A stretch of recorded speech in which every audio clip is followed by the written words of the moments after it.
The Satanic worldview is anti-human. It argues that human beings are essentially low-level creatures or animals who are only driven by their immediate needs, hunger, thirst, greed, and that you can use that to control them. Now, of course, the people who promote this are the ones who actually are driven by only animal needs. The human race is infinitely creative.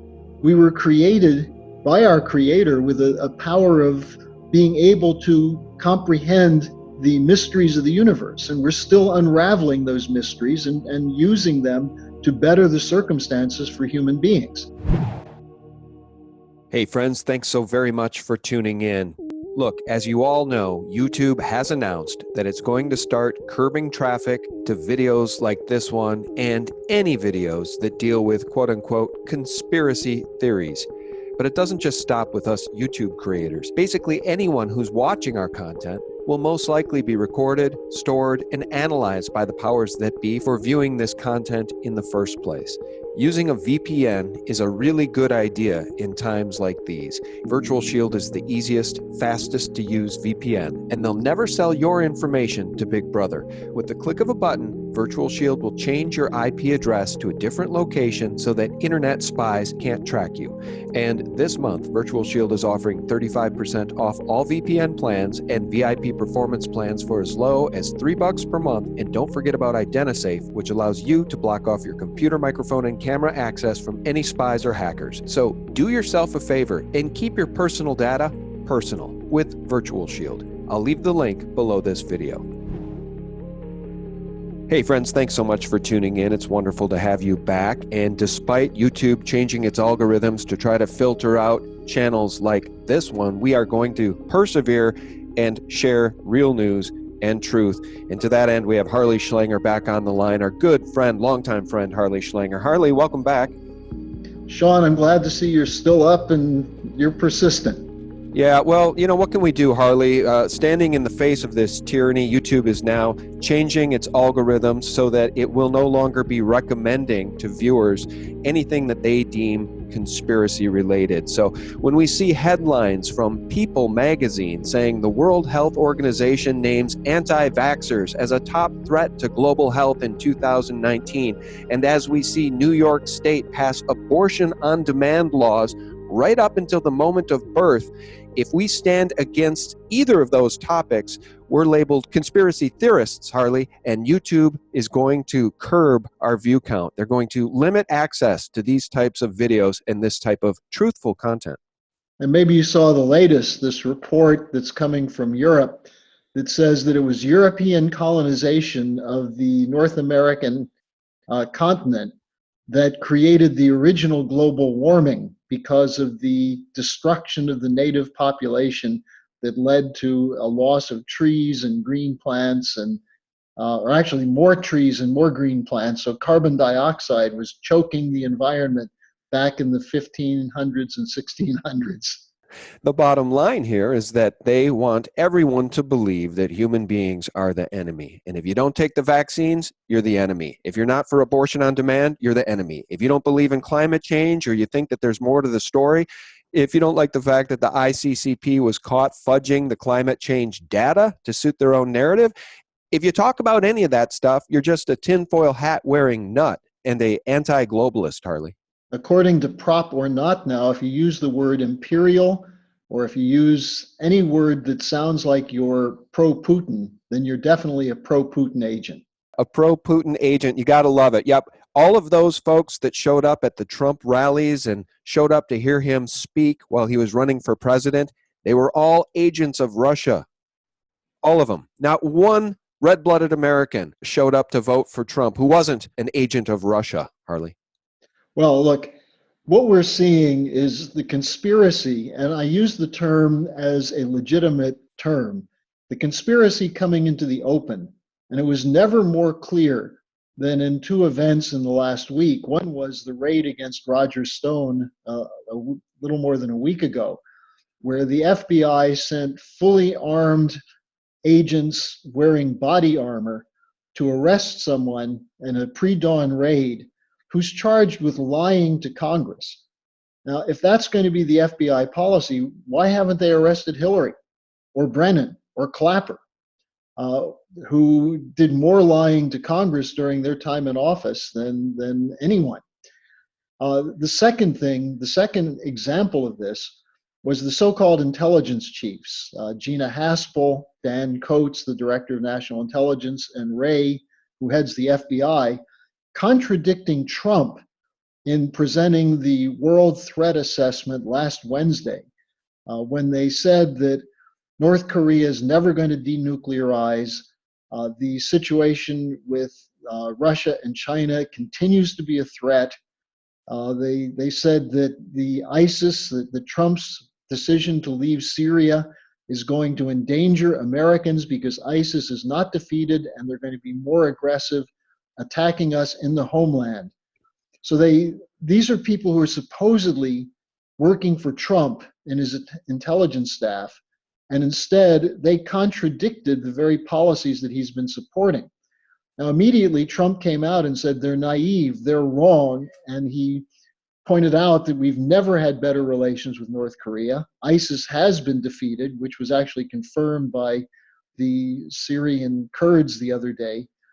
He also mentioned that there's a situation where there's a change possible in Iran. And then what happened? Schumer came out and called for Haspel, Coates, and Wray to do an intervention on Trump, to go into the White House and straighten them out. Ben Sasse, the anti-Trump Republican senator from Nebraska, came out and said that Trump doesn't know what he's talking about.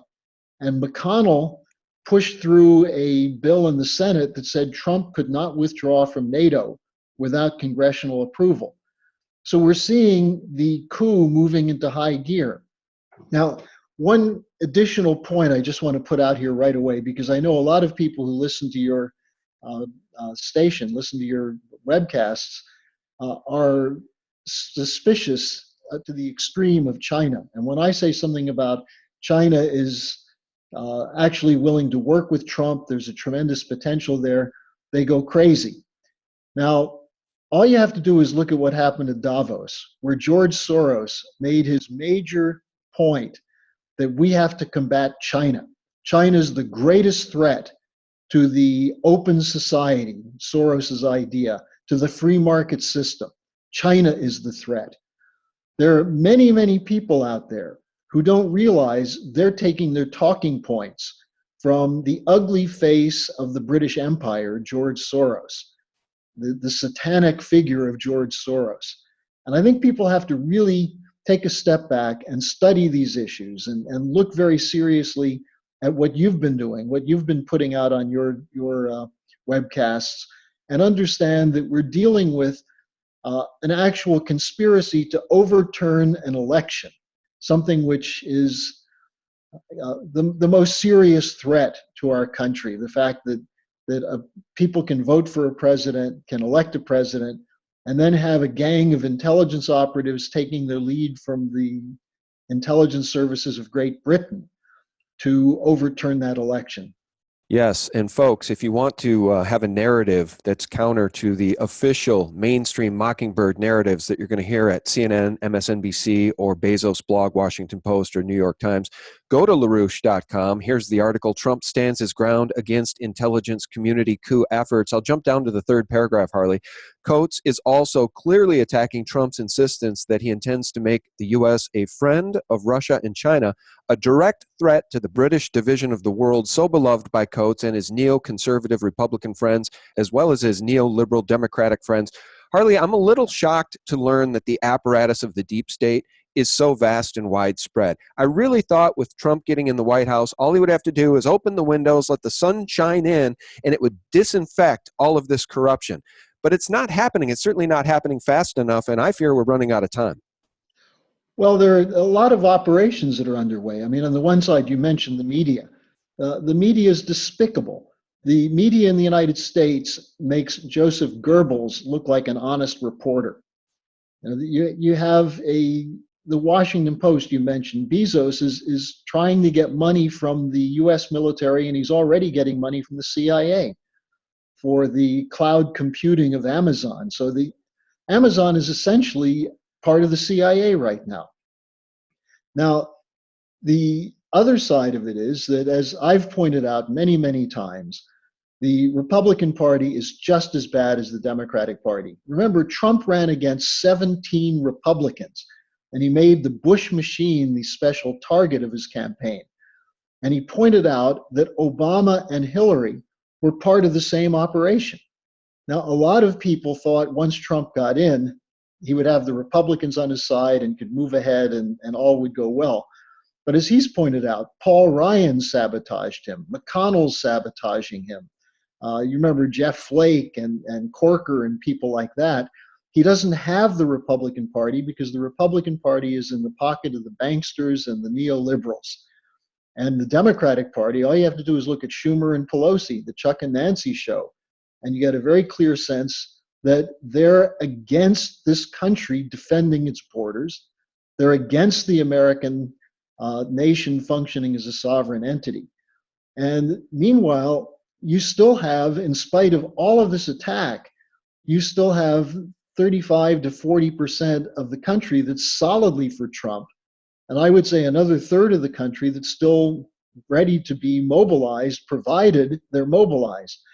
And my message to your listeners is that don't wait for Trump to mobilize them or for some mysterious force out on the plains somewhere to mobilize them. We, the people who understand this, who have been awakened, have to mobilize that other third of the population so that we can overturn the coup, start putting the coup plotters in jail. And that's the most important thing for the near future. And I would just call on people to take a look at the situation in France, where Macron thought he was riding high, and he's been completely smashed. He's still the president. But the Yellow Vest movement in France is determining the future of that country. We're going to see a Yellow Vest movement at some point in the near future in Germany, because under Merkel and the Social Democrats, they're about to destroy what's left of German industry and engineering. And that's not sitting very well with the German people. Italy's in a total state of rebellion against the European Union. And I think the American people are more than willing to turn against the Clintons, the Bushes, the McConnells, the Schumers, and others, provided there's leadership. And the leadership has to take place on a grassroots level. It's got to be people-to-people organizing.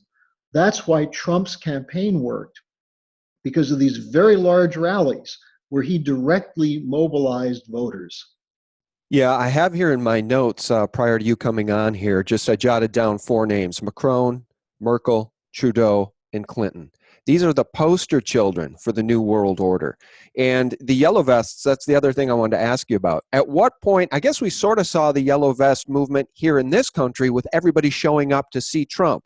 Yeah. And to show up at those rallies. But I am really proud of the French people to be at this, standing in the face of Macron, a known Rothschild banker, standing in the face of that tyranny now for so long, standing up for themselves and their rights. See, they didn't know. They were hoodwinked. And I'm really shocked that they didn't figure this out quicker. But they got sold a bill of goods with Macron. I don't know how, when I knew he was a Rothschild banker, literally, he was a Rothschild banker.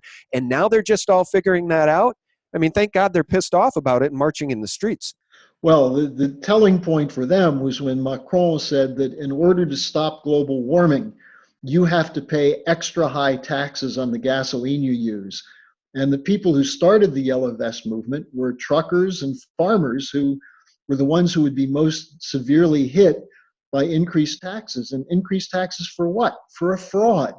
And there was an interview with one of the leaders of the Yellow Vest movement who was asked, aren't you concerned about the carbon dioxide problem and the global warming problem, and that we could be seeing the end of the planet because of this? And the person said, look, you're talking to us about the apocalypse. I'm having trouble making payments next week.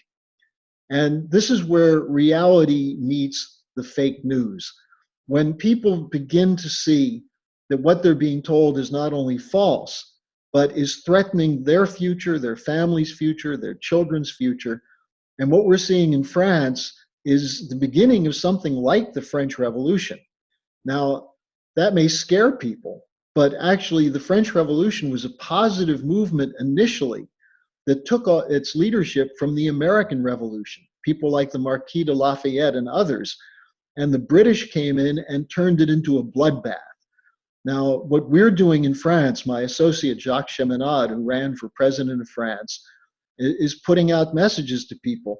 We have to take power away from the Bank of France. In other words, the National Bank of France.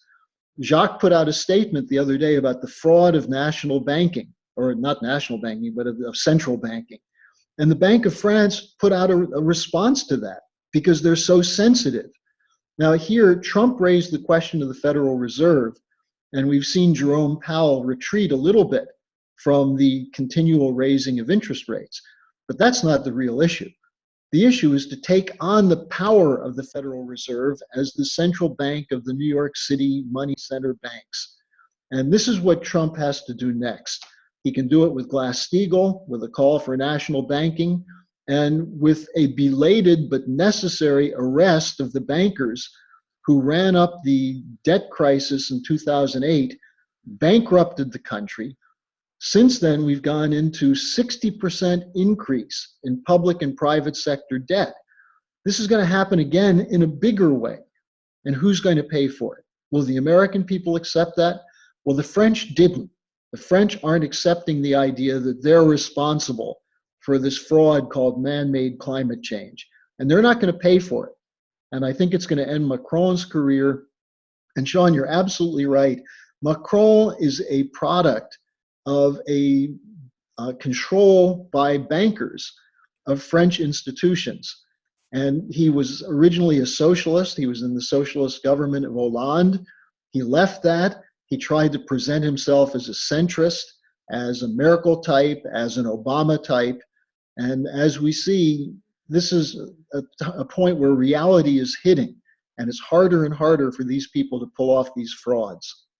Yeah, let me back you up on something. People get truth when they listen to these types of conversations. They do not get the truth when they go to CNN or MSNBC. And I want to talk about the climate change fraud. That's the term you used. They want humanity at war with itself. They want humanity, they want us all to believe that we are the problems. And if they can just call the population, Harley, if they can just kill enough of us, they can save the planet. Here's the clip you guys need to hear. Ladies and gentlemen, the origins of the environmental movement as we see it began back in 1968 when the Club of Rome was formed. The Club of Rome has been described as a crisis think tank which specialises in crisis creation. The main purpose of this think tank was to formulate a crisis that would unite the world and condition us to the idea of global solutions to local problems. In a document called The First Global Revolution, authored by Alexander King and Bertrand Schneider, on pages 104 and 105, it stated, "In searching for a new enemy to unite us, we came up with the idea that pollution, the threat of global warming, water shortages, famine and the like would fit the bill. All these dangers, of course, will be caused by human intervention that will require a global response." That's the origin of global warming, ladies and gentlemen. And here's the other thing, Harley. You mentioned the term satanic relating to George Soros. You brought it up. I typically am the one who brings that term up. I want to back you up again. Let me play this clip. It's 1 minute and 21 seconds, and it is from one of the debates between Hillary Clinton and Donald J. Trump. Listen to this. If you go with what Hillary is saying, in the 9th month, you can take the baby and rip the baby out of the womb of the mother just prior to the birth of the baby. Now, you can say that that's okay, and Hillary can say that that's okay, but it's not okay with me. Because based on what she's saying and based on where she's going and where she's been, you can take the baby and rip the baby out of the womb in the 9th month on the final day. And that's not acceptable. Well, that is not what happens in these cases. And using that kind of scare rhetoric is just terribly unfortunate. So, Harley, that was candidate Trump predicting that these people would be pushing 9th-month abortions. And now they are. On-demand abortion, right up to the moment of dilation, being pushed and actually being legalized in New York and celebrated by Governor Cuomo by lighting up the spire atop the World Trade Center pink. These people are truly satanic. If they won't stand for a 9-month baby, they won't stand for anybody. And Sean, the important thing here is that I'm using the term satanic as a scientific concept, not simply a religious concept. That the satanic worldview is anti-human.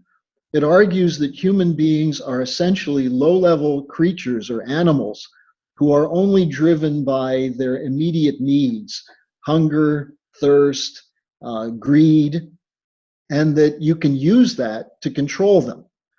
Now, of course, the people who promote this are the ones who actually are driven by only animal needs. The human race is infinitely creative. We were created by our Creator with a power of being able to comprehend the mysteries of the universe. And we're still unraveling those mysteries and using them to better the circumstances for human beings. To the oligarchy, that's the threat. And I would call your listeners' attention to this debate that went on in England in the 1930s between H.G. Wells and Bertrand Russell, two satanic figures. Wells argued that we have to have science, but it should be contained in laboratories that are private and that are just controlled by scientists. And Russell said, no, you can't have any science because science is inherently democratic and it will be used for the benefit of the people. So they were arguing back then, and as Russell said, by the way, if you repeat often enough that snow is black, people will believe that snow is black.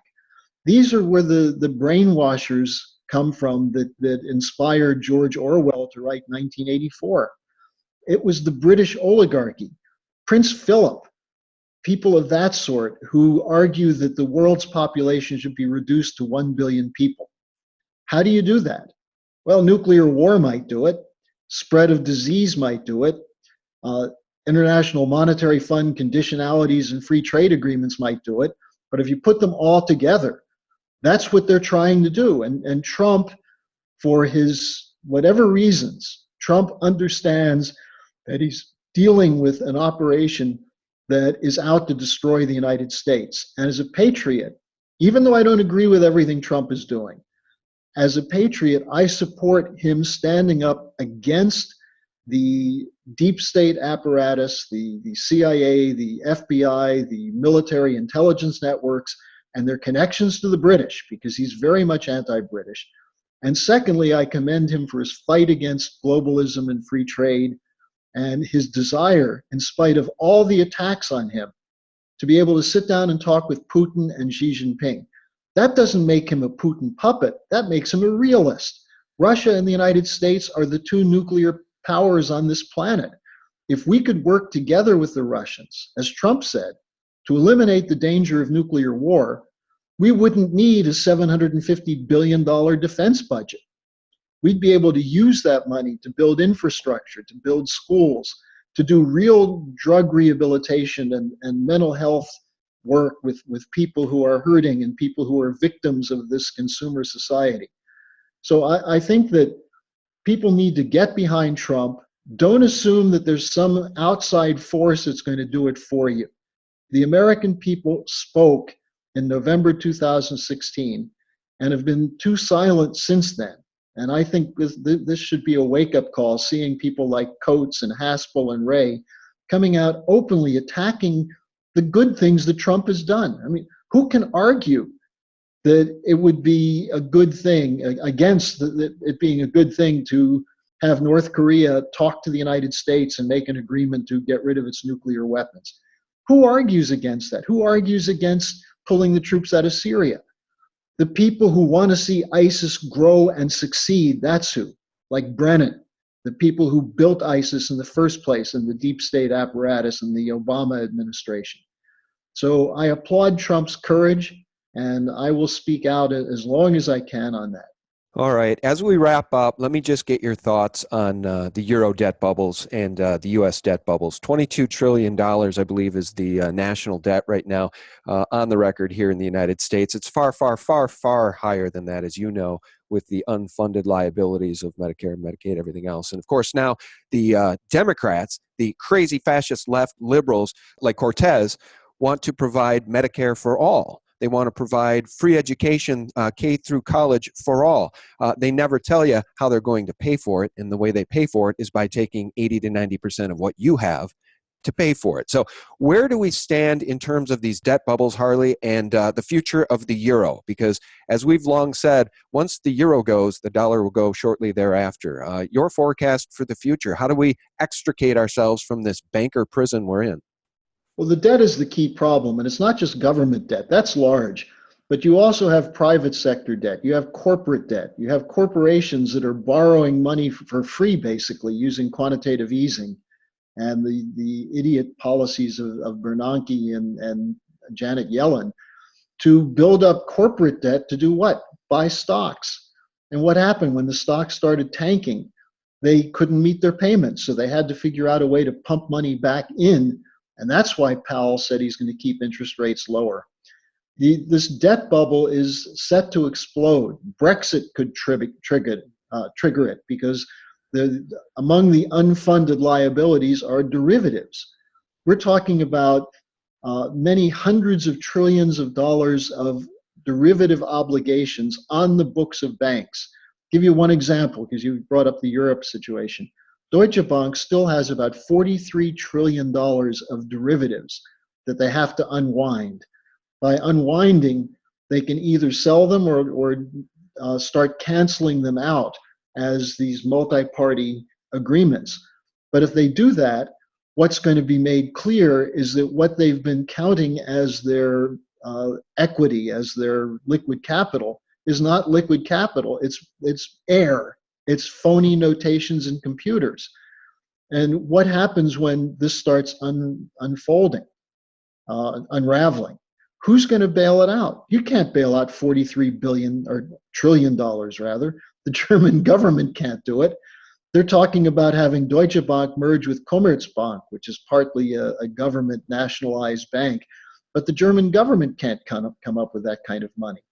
The Brexit situation adds to this because the British banks have been at the center of the shadow banking system with leverage rates somewhere far above what Lehman had in 2008. Lehman was something like 33 to 1. It's 38 to 40 to 45 to 1 in terms of obligations per actual capital. So the bubble itself is a big threat. What I think is the danger is that the people who created this will use it against Trump in the 2020 election by pulling the plug, and they're protected, they're hedged, but the person who has their life savings in a stock market is not hedged or protected. And they'll repeat 2008 on a much larger scale. And as people are flailing, they're going to turn them and say, it's Trump who did this. So what we are proposing, the LaRouche movement has proposed, is you need Glass-Steagall, which simply says none of these investment banks will be bailed out, and they will not be allowed to do bail-ins, which, by the way, is in the US banking law, the Dodd-Frank law, and the European Union law. A bail-in means that a bank is entitled to take your assets, your deposits, your savings, because they're saying that's not really yours, it's the bank's. That has to stop. We can't have that in the law. So you put Glass-Steagall back in, you protect commercial banks because you need banks to make loans so you can actually put people back to work and invest in small and medium enterprises. But you don't need the speculators. You don't need the George Soroses. And then we need the United States, Russia, and China, and India probably as well, and Japan would join this, and probably a few countries in Europe as well, to set up a new Bretton Woods, a fixed exchange rate system, so you don't allow speculators to destroy people's future by treating currencies as a commodity. If you do those things, and by the way, the original Bretton Woods system had a gold backing to it that was knocked out by Nixon in 1971.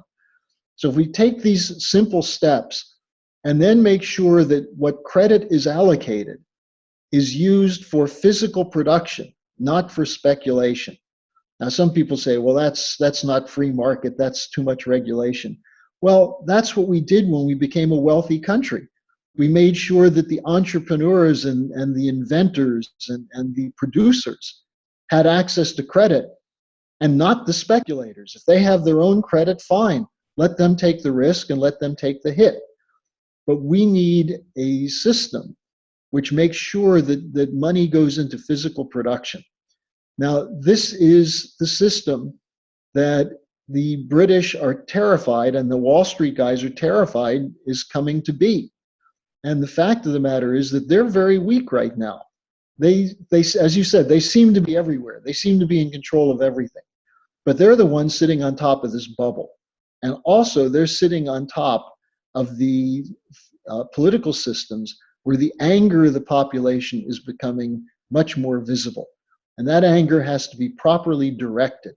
And I think President Trump, if he knew he had the support of the American people, he could be much more aggressive in doing what he needs to do. All right, here's my final question for you. Doing what he needs to do. We in the truth community, those who have been following Q, trust the plan, white hats helping this president wage a counter coup against this deep state coup against our republic, etc. What we need to see, Harley, are arrests. How is that going to happen if we have a crooked Department of Justice and a crooked FBI? And what should we do as red-blooded Americans? Should we implement citizens' arrests? Because you mentioned Roger Stone and the show of force against Roger Stone at, 5, 6 in the morning, where CNN, by the way, showed up early. They were there before the FBI to cover that. They had a hunch. That theater, that theatrical production. And so my question about citizens' arrests of people like Hillary Clinton, Debbie Wasserman Schultz, John Podesta, it's a very, very real question. I want to read this quote. "A nation can survive its fools and even the ambitious, but it cannot survive treason from within. An enemy at the gates is less formidable, for he is known and carries his banner openly. But the traitor, like Hillary Clinton, moves amongst those within the gates freely. His sly whispers rustling through all the alleys, heard in the very halls of government itself, for the traitor appears not a traitor. He speaks in accents familiar to his victims, and he wears their face and their arguments. He appeals to the baseness that lies deep in the hearts of all men. He rots the soul of a nation. He works secretly and unknown in the night to undermine the pillars of the city. He infects the body politic so that it can no longer resist. A murderer is less to fear." How do we jail these traitors? Well, I'm going to say something controversial here, which is that I don't think you can trust the plan, because I don't think there is a plan or a network that is prepared to do this. I think the president would do it if he was sure that the population supported him. And this means there has to be a synergy between Trump and the American people. If we trust the plan and sit back and wait for something, it's not going to happen. What got Trump elected was the American people went out and voted. They went out in Michigan and Ohio and Wisconsin and states that Hillary thought she had locked up and voted. Now, that tendency in the American people to fight, to be part of this global insurgency, is there. And Trump can tap into it. But everyone who's listening to this has to be talking to your neighbors, to your friends, to people at church, to people in schools, using the things that you were just bringing up. That we have a system that works, provided the population is mobilized. And really, if you look at the 2018 election, Trump concentrated on 11 Senate races, and he won 8 of them. He couldn't concentrate on the House races because the traitors in the Republican Party were not really waging a fight against the Democrats. That's why we ended up with some of these strange freshman Democrats who were not even sure they're really Americans. So what's necessary is the people to speak out. And by that, I don't mean necessarily, well, let me say something. Look at the French. Maybe we need a yellow vest movement in the United States where people start doing something that makes it visible that they don't support the treason that's going on. And the president will respond to that. There are people in the government, by the way, working with Trump who understand these things, but they've been surrounded by the enemies of the country. So my view is that the way to win this fight is the American people have to become a player in the battle. Don't leave it to some unknown counter conspiracy out there, which, we've heard about 3,000, 10,000, 30,000, 70,000 sealed indictments. Until there are real indictments that appear in public, don't assume anything. Fight for them. Talk to people about what criminals the Hillary Clintons and the McCabe's and the Bruce Orrs and these characters are. And also, one of the people we can take as a target for this is George Soros, because he's open. He openly espouses the destruction of the American Republic. And I think he makes a perfect example of what we are fighting against. And the people who support him, he's pouring money into all these Democratic campaigns. So I think the enemy is out there. You have to know who the enemy is, know what their strategy is, and talk to people about it and fight it. Yeah, I couldn't agree more. And George Soros is one of the poster boys for the New World Order, the ultimate poster boy, and he should be arrested for sedition. He's committed high crimes against this country. And by the way, the algorithm change to filter out conspiracy-related videos and content on YouTube is in part sparked by pressure applied to YouTube and Google by Media Matters. This latest one is just the latest in a series of steps that tech companies have been taking at the direction of groups like Media Matters and the Atlantic Council to say, here's how we're going to control who's on there. What these groups figured out was that they would have to find a way to be able to change the algorithm to deny you the ability to continue to watch what you're interested in. Now think about that. Yeah, it's so What YouTube is saying is we are going to change our algorithms to prevent you from finding what you're looking for if it's not in agreement with the narrative we want you to believe. If it's not in agreement with the narrative we want you to believe. So every single one of these dastardly things always seems to come back to George Soros, a literal figurehead for the New World Order. Yeah, as Mrs. LaRouche calls him, the ugly face of the New World Order. All right, Harley. Well, boy, it just feels like even with President Trump in the Oval Office, thank God it's not the witch in there, but it still feels like we have our backs up against the wall. So thanks for your voice, thanks for your intellect, and thanks for your analysis. We very much appreciate all you're doing. And Sean, people can contact me. I just wrote an article on the Roger Stone raid. People can get it by writing to me at harleysch@gmail.com, and I'll be happy to send it out. All right, very good. Harley Schlanger has been our guest. Guys, Harley, thank you so much. Pleasure, Sean. All right. And guys, thank you so much for tuning in. Look, I really need your support on YouTube. Please like this video. Please share it any way you can because, again, YouTube is really starting to throttle us down, folks. They don't want real news and analysis getting out. They just want people to consume the mainstream Mockingbird CFR lies. And to that end, guys, you can always find my latest videos posted at the top of sgtreport.com. So you don't need YouTube to send you notifications. Just go to sgtreport.com at least once a day for real news 24/7, the antidote to corporate propaganda. Thanks for tuning in, guys. Thanks for liking and sharing this information, and thanks for all your support. God bless. Bye-bye. So this guy has been arrested for running a child sex slave farm. This guy became famous and was good friends with people like Bill Clinton, Naomi Campbell, and Oprah. He was selling babies on his child sex slave farm. There has been over 600 allegations of sexual assault against this man. Think about that number, 600, including from his own daughter.